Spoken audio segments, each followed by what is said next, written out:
കുളിക്കാൻ നാളെ കുളിക്കാം. ഇല്ല ചേട്ടാ, കുളിക്കണ്ട ചേട്ടാ. ഇന്നും നല്ല വിറയിൽ പോലെയൊക്കെ ഇരിക്കും. കുളിക്കുമ്പോൾ മാറും. ആദ്യം കുളിപ്പിച്ചാലും മതിയായിരുന്നു. വസന്തേട്ടനെ രണ്ടാമത് കുളിപ്പിക്കാം. ചേട്ടാ ഇപ്പൊ കുളിക്കാം. തമ്പിയണ്ണനെ കുളിപ്പിച്ചിട്ട് കുളിപ്പിക്കേ കേട്ടാ. ഓ മൈ ഗോഡിന്റെ ഈ എപ്പിസോഡിൽ അസുഖം ബാധിച്ച് കിടപ്പിലായവരെ സംരക്ഷിക്കുന്ന ഒരു സ്ത്രീയുടെ കഥയാണ് ഞങ്ങൾ മെനഞ്ഞിരിക്കുന്നത്. അവരെ കാണാനും സഹായം നൽകാനുമായി ഭാര്യയും ഭർത്താവും എത്തുകയാണ്. സഹായം നൽകാനായി എത്തുന്ന ഭാര്യയ്ക്ക് ഭർത്താവ് ഒരുക്കിയ പ്രാങ്കാണ് ഇവിടെ അരങ്ങേറാൻ പോകുന്നത്.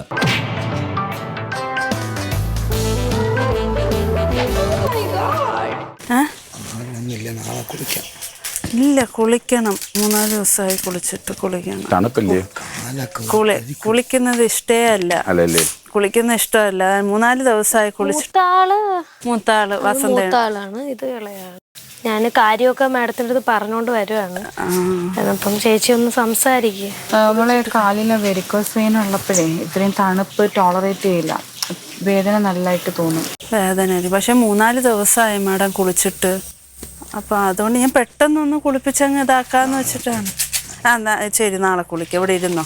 അത് കുറച്ച് ചൂടുവെള്ളത്തിനകത്ത് തോർത്ത് ആക്കിയിട്ട് ദേഹം ഒന്ന് തുടച്ചു. അപ്പം അങ്ങനെ ചെയ്യും. മാഡം നേഴ്സും കൂടെയാണ്. നേഴ്സും കൂടെയാണ്. അങ്ങനെ ഡോക്ടർ ഒന്നും പറഞ്ഞില്ലായിരുന്നു കാണിച്ചപ്പോൾ. ചേട്ടൻ ഇപ്പോൾ ഉള്ളതെന്ന് വെച്ചാൽ എപ്പോഴും വയറുവേനയെന്ന് പറയായിരുന്നു.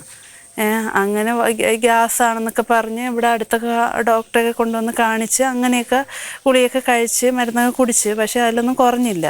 പിന്നെ അല്ലാതിപ്പോഴാണ് ചെറിയൊരു മുഴ ഉണ്ടെന്ന് പറഞ്ഞു.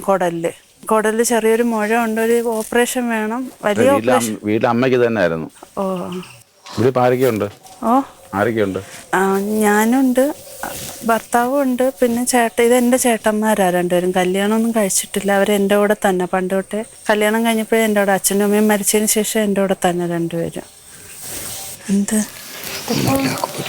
അതൊരു കാര്യം ചെയ്യൂ, ഡ്രസ് ഇട്ട് കൊടുക്കുക. ഇത്രയും തണുപ്പത്ത് നിങ്ങൾ അങ്ങനെ പറയുമ്പോ ഒരാൾക്ക് അല്ലേലും കുളിപ്പിച്ചിട്ട് അങ്ങ് ആ പേരക്കകത്ത് കയറ്റണോ? ചെരുപ്പ് തന്നാ ഞാൻ അങ്ങ് അവിടെ ഇട്ടു. ചെരുപ്പ് സൈഡ്.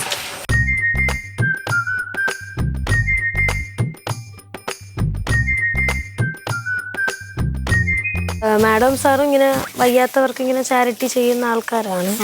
ഇവിടുത്തെ പ്രശ്നം എന്താണെന്നുള്ളത് ഞാൻ ചെറുതായിട്ട് പറഞ്ഞിട്ടുണ്ട്. ചേട്ടൻ്റെ കാര്യവും എല്ലാം പറഞ്ഞിട്ടുണ്ട്. നമ്മളെ കൊണ്ട് ചെയ്യാൻ പറ്റുന്ന സഹായങ്ങളൊക്കെ നമ്മൾ ചെയ്ത് കൊടുക്കാറുണ്ട്. അങ്ങനെയല്ല സാറേ, ഓരോരുത്തരുടെ ഇതെനിക്ക് ഇപ്പം എൻ്റെ അവസ്ഥ ഇങ്ങനെ ആയതുകൊണ്ടാണ്. ഇതെല്ലായിടത്തിലും ഓരോ സ്ഥലത്തെല്ലാം ഇങ്ങനെയൊക്കെയാ പല സാഹചര്യങ്ങളെ. ഇല്ല, എനിക്കിപ്പോൾ വേറെ കുഴപ്പമൊന്നും ഇല്ലായിരുന്നെങ്കിൽ എനിക്കാണെങ്കിൽ ശ്വാസം മുട്ട് പോലെ അങ്ങനെ നിന്ന നിപ്പിലൊക്കെ ഒരു ഇത് വണക്ക് വന്നിട്ടേ വിറയിൽ പോലെ വന്ന് ജോലി സ്ഥലത്തൊക്കെ പല സ്ഥലത്തും വീണ്. അപ്പം അവർ അതുകൊണ്ട് നിർത്തുന്നില്ല, ജോലിക്കായിട്ട് നിർത്തുന്നു. 40 കഴിഞ്ഞ്. ഹെൽത്ത് ചെക്കപ്പ് ഒക്കെ ചെയ്യാറുണ്ടോ? വയ്യാതെ വരുമ്പോഴത്തേക്ക് ഡോക്ടറെ പോയി കാണും. ചേട്ടന് എങ്ങനെയാ കിഡ്നി ഫെയിലറിന്റെ ഇതെങ്ങനെയാ ഫസ്റ്റ് കണ്ടുപിടിച്ചത്? അത് ഇവിടെ ഇത് കണക്ക് വേദന എന്നൊക്കെ പറയുമ്പോഴത്തേക്ക് ഡോക്ടറെ അടുത്ത് പോയി. അപ്പോൾ ആദ്യമൊക്കെ വേറെ അല്ലാതെയൊക്കെ മെഡിസിനൊക്കെയാണ് തന്നത്. അപ്പോൾ അത് കഴിച്ചപ്പോഴത്തേക്ക് വലിയ കുറവൊന്നുമില്ല. അപ്പോഴാണ് ഇങ്ങനെ പറഞ്ഞില്ല, ആ ചേട്ടൻ പറഞ്ഞ് നമുക്ക് മെഡിക്കൽ കോളേജിൽ കൊണ്ട് കാണിക്കാം, അവർക്ക് എന്തോ പരിചയമുള്ള ആൾക്കാരൊക്കെ ഉണ്ട്. ഞങ്ങൾ 3 പേരും ഉണ്ട്, പിന്നെ ഭർത്താവും ഉണ്ട്. ആള് ഇപ്പം ജോലിക്കൊന്നും പറഞ്ഞ് പോയിട്ടുണ്ട്. ആൾക്ക് അല്ല വയ്യാത്തയാണ്, മാനസിക. അത് എത്ര പറഞ്ഞാലും ആള് ഇരിക്കത്തില്ലാണ്ട് ഇന്നും അവിടെ എന്തോ കരിയൊക്കെ ഞാൻ കഴുകി വയ്ക്കുന്ന പാത്രമാണെങ്കിലും പിന്നെയും എടുത്ത് തേച്ച് മെനിക്ക് ആണ്ട കൊണ്ടുവന്ന് അടുക്കി വെച്ചേക്കുന്നത്. അവിടെ നിന്ന് എടുക്കാൻ സമ്മതിക്കൂല എൻ്റെ അടുത്തുനിന്ന്. അതിനാണ് ഇങ്ങനെ ഇരിക്കുന്നത്. അടുത്ത് മാറ്റുമെന്ന് വെച്ചിട്ടും അവിടെ ഇരിക്കുന്നത്. ഭർത്താവ് ജോലിക്കൊന്നും പറഞ്ഞ് പോയാണ്, കൂലിപ്പണിയാണ് ആൾക്ക്. പക്ഷെ ആള് നോക്കത്തൊന്നുമില്ല. ഇവരെ ഉപദ്രവിക്കുകയൊക്കെ ചെയ്യും. എന്താ പറയാ, അതെന്ത് ചെയ്യാൻ പറ്റും മാഡം? ഒരു തീരുമാനം പറഞ്ഞാൽ നമുക്ക് എന്ത് ചെയ്യാൻ പറ്റുമോ? ആൾക്കാരല്ല, നിങ്ങൾക്കത് പോലീസിന്ന് പറഞ്ഞു നിങ്ങൾക്ക് പോലീസ് കംപ്ലൈന്റ് ചെയ്തോ? ഞാൻ എവരെയും കൊണ്ട് എവിടെ പോവും? 2 പേരെയും കൊണ്ട്. ഇയാൾക്ക് പ്രോബ്ലം ഇല്ല, അയാളുടെ കൂടെ കുഴപ്പമൊന്നും ഇല്ലല്ലോ, വഴക്കൊന്നും ഇല്ലല്ലോ? വഴക്കേ ഉള്ളൂ. എന്നാലും പാവമാണോ? അല്ല, ആള് ഭയങ്കര വഴക്കാണ്, പ്രശ്നമാണ്. കുടിച്ചിട്ട് വന്ന് ബഹളമാണ്, ഇവരെയൊക്കെ അടിക്കും.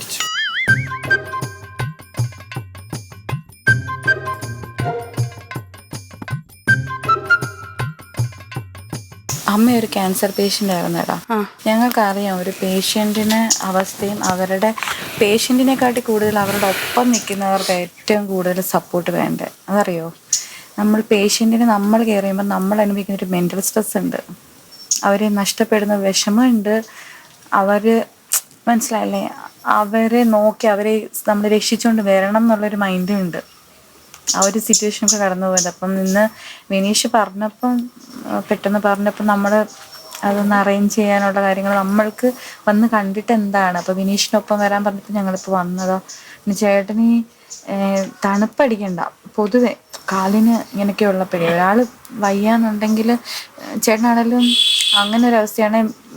മൈൻഡ് ചിലപ്പോൾ അവരെന്തെങ്കിലുമൊക്കെ കാട്ടുമായിരിക്കാം, പക്ഷെ എന്നാലും ഉണ്ടല്ലോടാ നമ്മൾ മനസ്സിലാക്കണം, അവർക്ക് നമ്മൾ പറയണ മനസ്സിലാക്കാൻ കഴിയണില്ല എന്ന് മനസ്സിലാക്കിയിട്ടേ നമ്മളങ്ങ് അഡ്ജസ്റ്റ് ചെയ്ത് പോവുക. പിന്നെ ഹസ്ബൻഡ് ആൽക്കഹോളിക്കാന്ന് പറയുമ്പോൾ പുള്ളി നേരെ ആവണില്ല. എത്ര പറഞ്ഞാൽ ആള് പറയുന്നതെന്ന് വെച്ചാൽ ആളിനെ സംബന്ധിച്ചിടത്തോളം ഇവര് ബാധ്യതയാണല്ലോ ആളിനെ സംബന്ധിച്ചിടത്തോളം.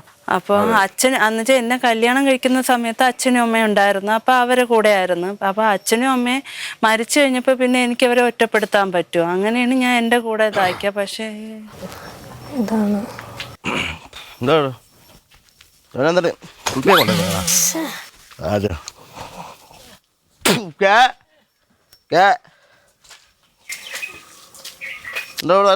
ചേട്ടാ, നമ്മള് സഹായിക്കാനല്ലേ പറഞ്ഞത്.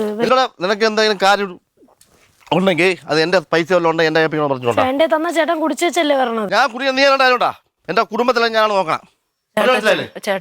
ചേട്ടാ അത് നിനക്ക് എന്താ കാര്യം ചേട്ടാ?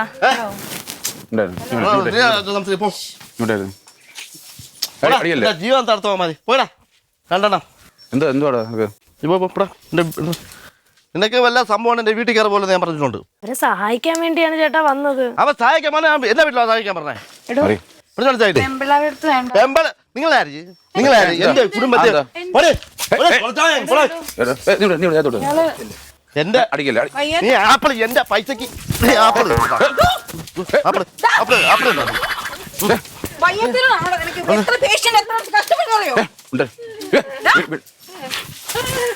രണ്ടെണ്ണം കിട്ടേണ്ട കാര്യം ഉണ്ടായിരുന്നു. ഉപദ്രവിക്കരുത്.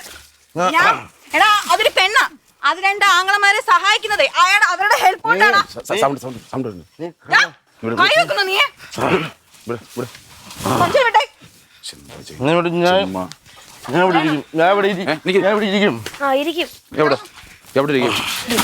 അവരുടെ നേട്ടങ്ങൾ കൈതട്ടം ഞാനായിരിക്കുന്നല്ലേ നിന്നെ. ഇതുപോലെ വയ്യാത്തൊരു നോക്കുന്നില്ല ഞങ്ങളൊക്കെ. നീ വേറെ പെൺപിള്ളേരോട് അടിപ്പിക്കുമല്ലേ? ചേട്ടാ ചുമ്മാ കുടിച്ചിട്ട് വന്ന ആൽക്കഹോൾ അത് ഇറങ്ങി കഴിയുമ്പോൾ ആളുടെ മൈൻഡ് ഓക്കെ ആവും. ബട്ട് വയ്യാത്തൊരു തല സമ്മതിക്കരുത്.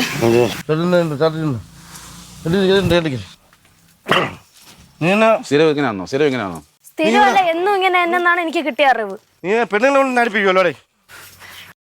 നീ എന്ത് പറഞ്ഞു തീർക്ക്. എന്ത് പ്രോബ്ലം നീ നോക്ക്. നിനക്ക് ഞാൻ പറഞ്ഞിട്ടുണ്ട്, എനിക്ക് എന്റെ പൈസ ഉണ്ടെങ്കിൽ എന്റെ തരണം. എന്റെ കുടുംബം ഞാനാണ് നോക്കണം. ഈ രണ്ട് പൊട്ടാമാരാ നാളെ നിനക്ക് ഈ അവസ്ഥ വരത്തില്ല. എന്താന്നറിയോ, കള്ളു കുടിച്ചിട്ടാണ് ഇരിക്കണത്. ഞാൻ എത്ര പാട് വരണം. കള്ളു കുടിച്ച് തല കയറുമ്പോ ഇങ്ങനൊക്കെ തോന്നും, മനസ്സിലായോ? പക്ഷെങ്കില് ആരുടെ മേത്ത് കയറി ശാന്തമായിട്ട് ചിന്തിച്ചേ. ഒരു ശാന്തി എന്റെ നീ പൈസ തരുന്നെങ്കിൽ എന്റെ താ, ഞാനല്ലേ അവരെ നോക്കണം. കുടിക്കത്തില്ലേ? ഞാൻ കുടിക്കാൻ നീ അവരുടെ കാര്യം എന്തായാലും ഞാനല്ലേ കുടുംബം നോക്കണേ. ഒരു വട്ടനും ഒരു പൊട്ടനും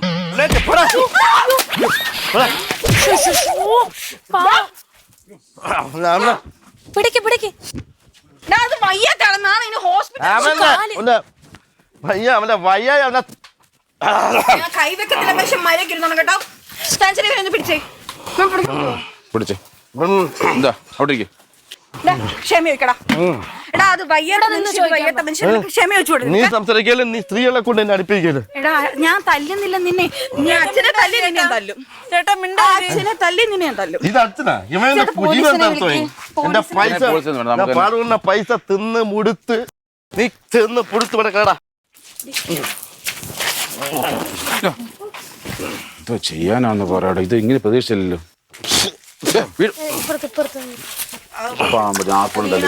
പൊട്ടിക്കല്ലേ നീ കല നിന്റെ കാലം എടി കലേ നിന്റെ നിന്റെ കാലം എടാ എന്താ നീ ഇവിടെ ചേട്ടൻ പിടിച്ച് നിക്കത്തില്ലേ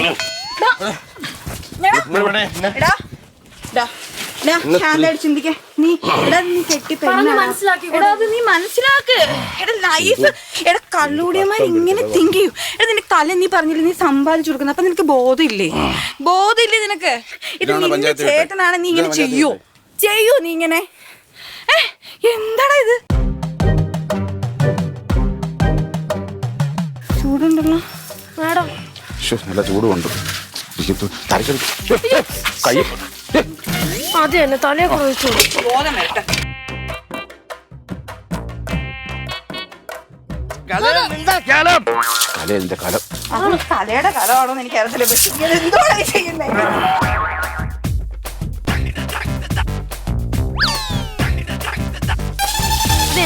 നനയിട്ട് കുളിരട്ട് എന്റെ ചേട്ടനെ വെള്ളത്തിലാക്കിയെന്നല്ലേ വെള്ളത്തിൽ തള്ളിയിട്ടുണ്ട്. ഇത് തന്നെ വേണം നിനക്ക്. എടാ നീ എണീക്ക്. നിനക്ക് ഇത് തന്നെ വേണം. വയ്യ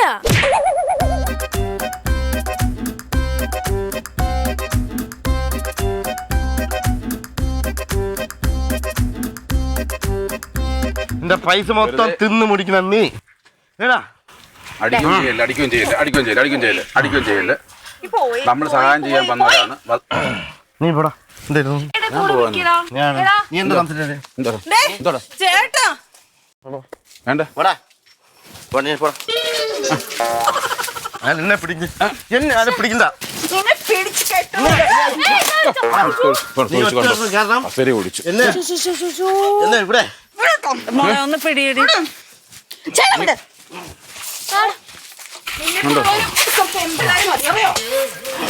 ആ കസേരയിലോട്ട് ഇരിക്കത്തോ മോളെ. കസേര എടുത്തോ. നല്ല പെണ്ണുങ്ങളെ കൊണ്ട് എന്നെ അടുപ്പിച്ചല്ലേ. ചേച്ചിയുടെ ഷോളല്ലേ പോലീസിനെ വിളിക്കാം. പിന്നെ ഞാൻ കൂടുതലും പോലീസിനെ വിളിച്ച. നീ കൊന്നോ ഇനി നീ കൊന്നോ. ഇത്രയാക്കില്ലേ നീ കൊന്നോ. പോലീസിനെ വിളിക്കേ. സഞ്ജന പോലീസിനെ വിളിക്കേ. ഇങ്ങനെ മനുഷ്യൻ കാണിക്കോ. നാളെ ഹോസ്പിറ്റലിൽ കൊണ്ടുവരണം മനുഷ്യൻ. നീ ചാവണോടാ. നീ ചാവണം. ആ ശരി പോലീസിനെ വിളിക്കേ. ഓക്കെ നീ ഇത്രയും കാണിച്ചില്ലേ. നീ ചാവണം. കണ്ണിച്ചോരല്ലാത്തവനാണ്. പുള്ളിയുടെ പേരെന്തായിരുന്നു?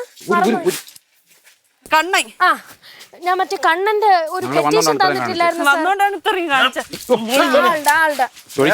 ഒന്ന് പെട്ടെന്ന് വരുമോ സാർ? സ്ഥലമണ്ട അടിച്ചാ പൊട്ടി.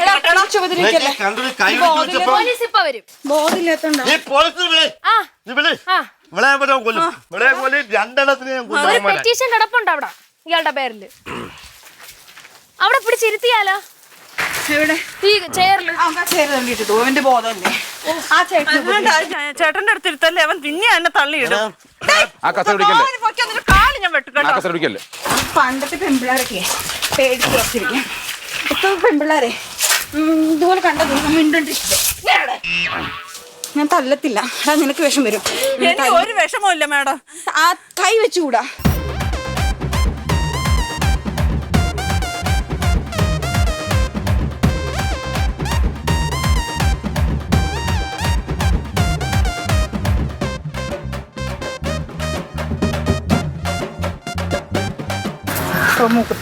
മൂക്കുത്തി പോയാ സ്വർണ്ണമാണോ മാഡം? ആ സാറില്ലേ പോകുമ്പോ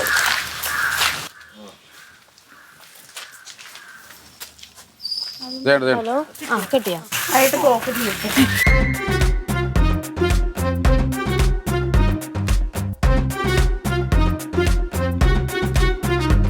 കെട്ടഴിക്കില്ലേ? അഴിച്ചിട്ടോ? അഴിക്കാൻ പറ്റില്ലേ? അതുപോലെ കിട്ടിയിട്ടോ പോലീസ് നയിക്കും. ഈ പ്രശ്നം ഉണ്ടാക്കും. നീ പെണ്ണുങ്ങൾ പറഞ്ഞിട്ട് ഞാൻ കേട്ടില്ലെന്ന് വേണ്ട.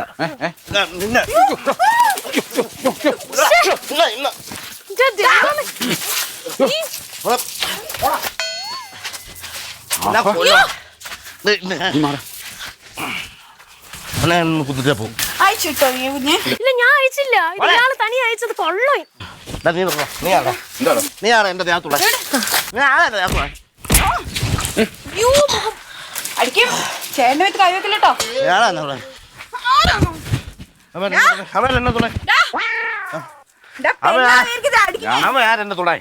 ഞാൻ വയലില്ലായുണ്ടല്ലോ എടാ ഞങ്ങൾ അവരെ ഹെൽപ്പ് ചെയ്യാൻ വന്നാ, അല്ലാണ്ട് നിന്റെ കള്ളോടി മാറ്റാൻ വന്നല്ല കേട്ടോ. കേട്ടോ.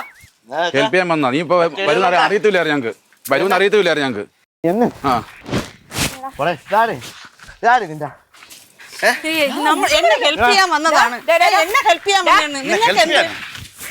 അനാവശ്യം പറയല്ലേ, ആ മനുഷ്യനെ അനാവശ്യം പറയല്ലേ. അടിച്ചിന്റെ പെട്ടടിച്ചു പൊട്ടിയും കേട്ടല്ലോ, കേട്ടല്ലോ, കേട്ടല്ലോ. പിന്നെ കൊങ്ങാക്ക് ഇത്ര സ്പേസ് എടുക്കുമ്പോ എവിടെയാണ് വിനീഷിനെ വിളിക്കും.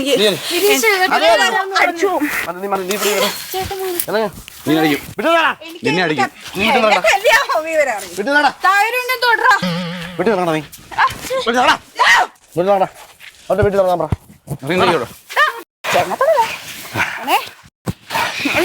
വിളിക്കത്തില്ല. പെട്ടുകുട്ടിക്ക് അറിയോ?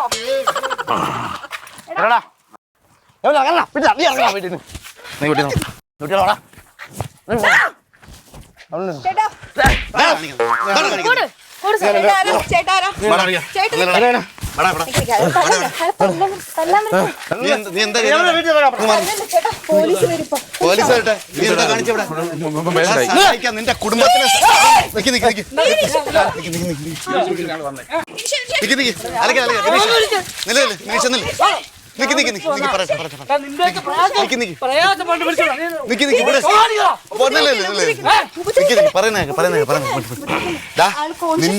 നിന്റെ ഭാര്യക്ക് വയ്യാതെ ഓരോരുത്തരെയും ഈ കുട്ടി ഓരോരുത്തരെ കൊണ്ടുവന്നിട്ട് നീ ഇതെന്തോടാ കാണിക്കുന്നത്?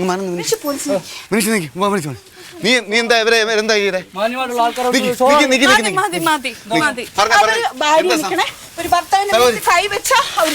ശരി ശരി ശരി ശരി. ഇപ്പൊ എന്താ സംഭവിച്ച പറഞ്ഞ വിനീഷ് എന്നെ ഒന്ന് പറഞ്ഞു. എന്താ സംഭവിച്ചു? പോലീസിനെ വിളിക്കുക. ഇപ്പൊ എന്താ സംഭവിച്ചെന്തോ? ഒന്നില്ല, ആള് വന്നിട്ട് ആ വയ്യാണ്ട ആളിനെ ഉപദ്രവിക്കുക. ആരെ? ആ അച്ഛനെ. ഇതിവിടെ സ്ഥിരമാണെന്ന്. സ്ഥിരമാണേലും നമ്മുടെ മുന്നിൽ ഇപ്പൊ അയാൾക്കൊരു ചാരിറ്റിക്ക് വേണ്ടിട്ട് നമ്മൾ വന്നു. അപ്പം ഹീ നീഡ് ഹെൽപ്പ്. ആ സമയത്ത് നമ്മൾ വരുമ്പോ ഒരാൾ വന്ന് അയാളെ ഉപദ്രവിക്കാന്ന് വെച്ച് ഒന്നാമത്തെ ഹെൽത്ത് മോശമായിട്ടുള്ള ഒരു മനുഷ്യൻ ആള് വീണ്ടും ഉപദ്രവിക്കുമ്പോ എന്തായിരിക്കും? അപ്പൊ ഇവൻ എന്താ ചെയ്യണ്ടേ? എനിക്ക് പോലീസിനെ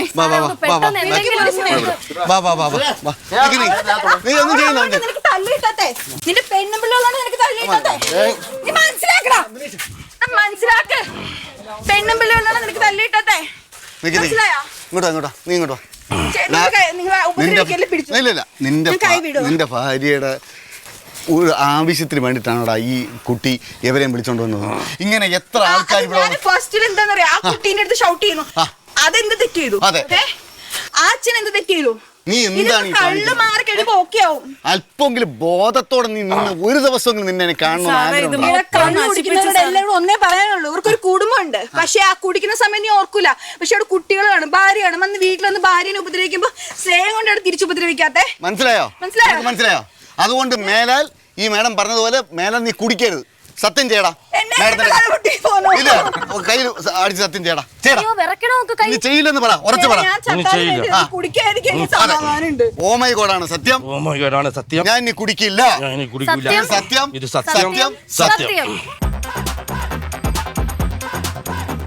ശരിക്കും നല്ലായിട്ട് തൊഴിച്ചേ. അപ്പൊ മനസ്സിലായി റിയല തൊഴിക്കുന്നുണ്ട് ശരിക്കും എന്ന് വിചാരിച്ചു. ആ ചേട്ടനെ തൊട്ട് നോക്കിയപ്പോ നല്ല ചൂടുണ്ട്. പിന്നെ എന്റെ മൂക്കുത്തി അതിന്റെ ബാക്ക് പോയോ? ബാക്കിലുള്ളത് കിട്ടി. എനിക്ക് ശരിക്കും തല്ലാഞ്ഞെന്ന് വെച്ച് കഴിഞ്ഞാല് ഭാര്യനെ മുന്നിൽ വെച്ച് ഒരു ഭർത്താവിനെ തല്ലുന്നത്. അതുകൊണ്ടാണ് പിന്നെ അവര് നമ്മളെ പഴിക്കും. നേരെ ഓപ്പോസിറ്റ് ആവും. അത്